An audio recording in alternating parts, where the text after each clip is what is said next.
According to international law, what Israel is doing to Gaza is 1,000% occupation. Palestinian Arabs that have been there for fucking centuries, their families own that land for centuries, are getting told by some fucking dumbass Russian Jew from Brooklyn, New York, that God promised them this land, and the nigga's an atheist. That's the clown world we're in. They were supposed to talk about the Epstein files, they take an early fucking recess, and half of them went to Israel, bro. You're in the middle of one of the biggest scandals when it comes to transparency, something that you campaigned on, and you're going to the country for which the chief person, Jeffrey Epstein, was a spy for. You look at all the different places.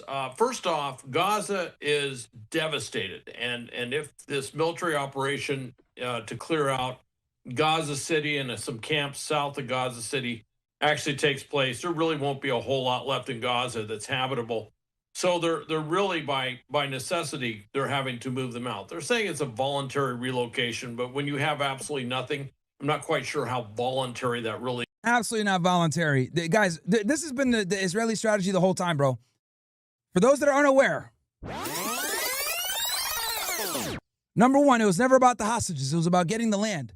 That land that Gaza is sitting on, guys, is land that is high fucking level real estate. It's right on the beach, okay? And now, what a lot of Israelis like to say is, oh, Myron, we gave it back to the Palestinians in 2005. Well, let me tell you, stupid ass nigga, something, all right? When you guys gave it back in 2005, you didn't really give it back. Every dumbass fucking Zionist always says that they gave it to the Palestinians, they got all of their fucking Israelis out of there, there's not one Jew that lives in Gaza. What they didn't tell you is this: they control the airspace, they control the food going in, they control the water, they control the plumbing, the power, everything. They control everything. So they even control the fucking water where they fish, okay? So them sitting there saying like, oh, look, we gave you all the land. No, you didn't, bro. They have no sovereignty. It's an open air prison. They can't leave. They're stuck there. And everything that they get is contingent upon you niggas being happy. Okay? How do you guys think that they're systematically fucking starving them right now? I wonder why. Because they're fucking occupying them. According to international law, what Israel is doing to Gaza is 1,000% occupation. All right? But now, the truth is that they've been occupying them all this time, trying to figure out what they're going to do with them. October 7th happens, gives them the ability to have an excuse to fucking level it, make it so unbearable that none of them want to stay there, and then they're going to ship their asses off to Egypt, Libya, and Jordan. That's what's going to happen. They're going to want to go ahead and get rid of these guys and take that land for themselves. It was always the plan. The hostages are just pawns in the greater scheme to fucking land grab it. Okay? That's what it was really about. And now we're here. Yes. But here's the issue. You know, they floated the idea of maybe Egypt could take them, maybe Jordan could take them. Both Egypt and Jordan said, no, absolutely not. And by the way, both those countries, especially Jordan, have taken a lot of Palestinian refugees in the past. So they said no. Syria isn't a place to do it, and I don't think Syria would be interested into doing something like that. So you start to run out of country. Now, here's another Zionist argument that they make all the time. Oh, Myron, nobody wants to take the Palestinians in. Yeah, because they got their own fucking land that you motherfuckers stole. Dude, when I hear these stupid-ass Zionists say no one wants to take the Palestinians in because they're troublemakers, bro, if you have a neighbor, right? Let's say you and your neighbor get along, you guys are cool and everything else like that, and somebody comes in and just robs your house, right? And they kick you out. Your neighbor will host you for a day or two, but they're not going to want you living there forever, okay? So what your neighbor will probably want to do instead is help you get your house back. That's exactly what's going on in the Arab world. These other Arab countries, except for Jordan and Egypt because they're fucking cucked, basically have been aligning themselves to help the Palestinians get their land back because nobody wants to take anybody on. And for these dumbass Israelis to sit there and be like, oh, bro, see, nobody wants the Palestinians. Nigga, your best friend wouldn't want you in his house either. Fatality. That's such a fucking retarded-ass argument. I got dumbass idiots like Vivid Prowess, a stupid fucking Jeet, right, on Twitter saying no one wants to take the Palestinians back. Nigga, how do you sound? Your parents don't even want to fucking take you back. Fuck you talking about, bro? Nobody wants to be responsible for nobody, especially when they got their own fucking house. Okay? Oh, the Saudis don't want him. The Jordanians don't want him. The Egyptians don't want him. Nobody wants them. Yeah, and your parents don't want you, motherfucker. Welcome, punch! What a stupid-ass argument. Such a retarded fucking argument, bro. Holy shit. No country wants to sit there and have to mass immigrate people in and assimilate them to their culture when they have their own. And not only do they have their own culture, they have their own country, it was robbed. I don't give a fuck what anybody says. Dude, these Israelis, these motherfuckers don't believe in God. Nigga was born in fucking Brooklyn, changed his name to Mordecai, moves to fucking the West Bank and says, oh, God promised me this land 4,000 years ago. Wait, hold on, bro. What the hell?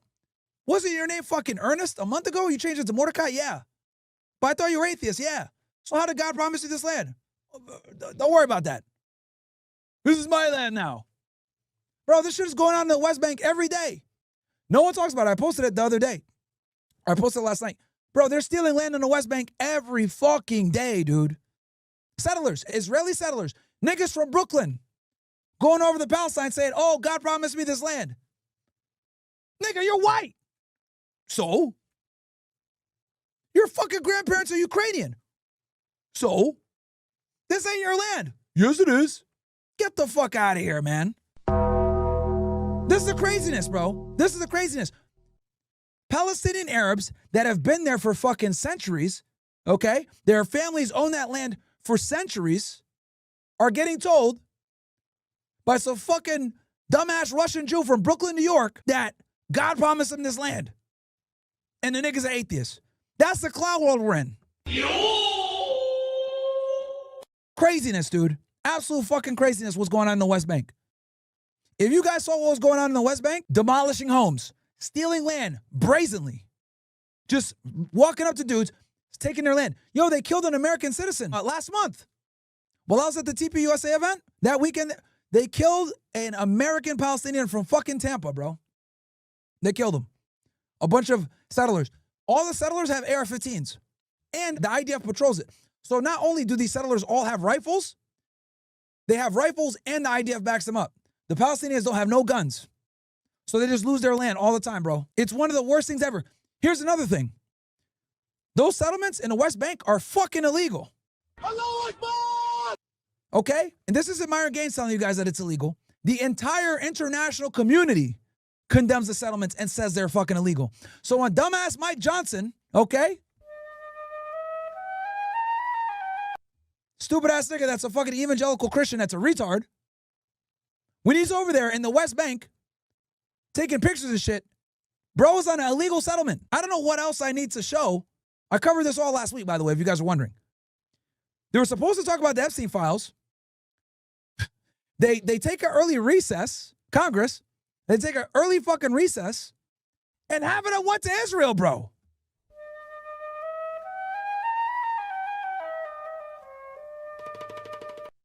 Bro, Epstein, that could wait. That could wait, man. Let's go to Tel Aviv, nigga. What? The Speaker of the House, Mike Johnson, bro. I need you guys, look at me, bro. Okay? I know I'm not Somalian or Ethiopian, but look at me. Look at me. The Speaker of the House is the third most powerful position in the United States. You guys understand that if, God forbid, something happens to Donald Trump or J.D. Vance, because I don't wish bad on anybody, that Johnson will become the President of the United States? Do y'all get that? The Speaker of the House is actually the most, my guy Ivan Rickland says that the Speaker of the House, he thinks it's the most powerful position in government. And he actually made some good points about why he thinks that. Because they pretty much run the purse strings. A lot of political analysts will tell you that the most powerful person in the United States in the government is actually the Speaker of the House. Right? I'm not here to have that debate. The point I'm trying to tell you guys is the third most powerful person in our government is hanging out, taking pictures in illegal fucking settlements. And then he convened an early recess when we were supposed to be figuring out what the fuck we're going to do with the Epstein files. So let me get this straight. Hold on one sec. Let me get this straight. So the Trump administration promises to be the most transparent administration ever. During his campaign, he promised to declassify a bunch of stuff that the American public were interested in. John F. Kennedy, Robert F. Kennedy, 9/11, Epstein files, right? He dragged his feet, but he eventually got the JFK stuff done. The RFK stuff got, still getting declassified. But when it came to Epstein, hold on. Fucking wrench. Then the administration tries to downplay it. Oh, this is a Democrat hoax. There's nothing there, nothing to see here. Writes up that stupid DOJ letter with Pam Blondie. Right? The base is fucking livid. Mind you, he had just bombed Iran after saying no new wars. So niggas were already tight. People like me that are anti-war, we were already mad. The libertarians were like, fuck this. Dave Smith is saying he should be impeached. Horton's fucking shitting on him. The whole libertarians, all of them are pissed. Right? And then you got your anti-war right-wingers, like me, Nick Fuentes, etc., that'll say, yo, what the fuck, bro? And give Nick credit, he called it. He called it. He did call it. Matter of fact, he had two main things. He said, do not vote for Trump, and he had two main contingencies. He said, no war with Iran, and we need mass deportations. He said, if he can't promise no war with Iran and no mass deportations, don't go out and vote. And I got to give him credit, he called it. He called it. He predicted that we will go to war with Iran. And that bold prediction has led to his explosion of popularity, which I'm so happy for him, by the way. So fucking good to see one of your buddies that's been fucking blackballed finally get the recognition they fucking deserve. Right? We're talking about unprecedented levels of censorship. We'll talk about that more tomorrow. But the point I'm trying to make is, let's go back to the Epstein thing. So the Epstein file, right? He's over here getting people to declassify it, blah, blah, blah, making excuses. It's not that important. They're fucking grilling him at every fucking press conference he's at. You know, he's getting frustrated. Epstein, this guy's dead. Why does anybody care? Right? Wall Street Journal publishes a damning fucking piece with the letter saying that Trump wrote him a letter about, you know, keeping secrets and all this other bullshit. So as they're in the middle of this fucking debacle, right, giving a black eye to the administration, moving Ghislaine Maxwell around and shit. We're going to talk about Ghislaine Maxwell too, by the way, tonight, guys. As all this shit is going on, Mike Johnson's dumb monkey ass thinks it's a good idea to say, oh, you know what, bro? Summertime. Niggas want to chill. All right. Summer recess. Let's go. But no, he didn't just call for a summer recess. He called for a summer recess and went to Israel.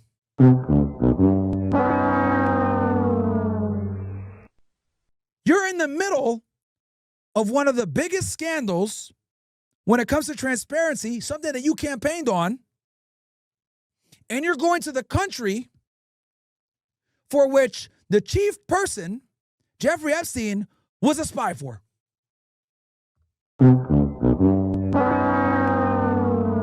Did this nigga not think before he booked those tickets?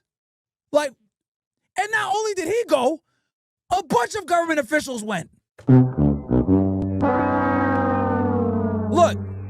Look, you guys know I used to work for the government. I know the government could be retarded sometimes, right?